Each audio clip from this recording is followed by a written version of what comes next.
Now, what do these inflation and growth conditions mean for monetary policy? That is the question, and I would like to answer that.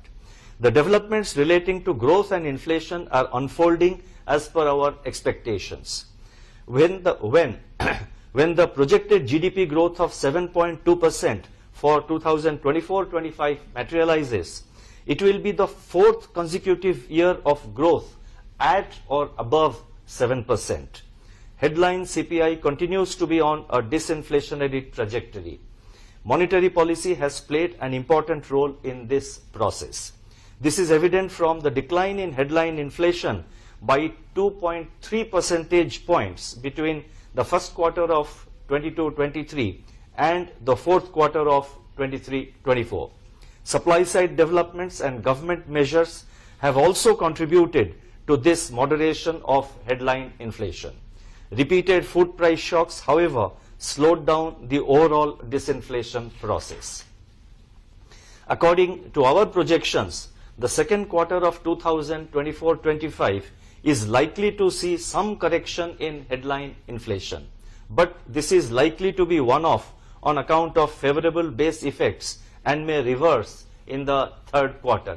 If you look at the projections we have given, then it becomes very clear that in the second quarter, the headline inflation is likely to come down to about 3.8%, and thereafter again it goes up.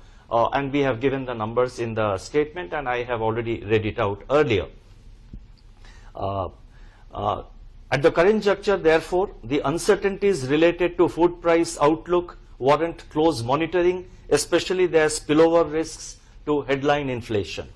In parallel, the behavior of the core component also needs to be watched carefully. We need a descent of inflation to 4% target on a durable basis while supporting growth.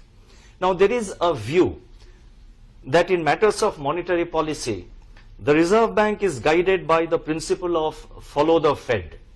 I would like to unambiguously state that while we do keep a watch on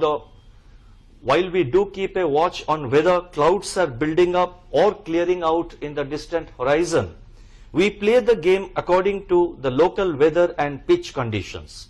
In other words, while we do consider the impact of monetary policy in advanced economies on Indian markets, our actions are primarily dependent and primarily determined by the domestic growth inflation conditions and the outlook.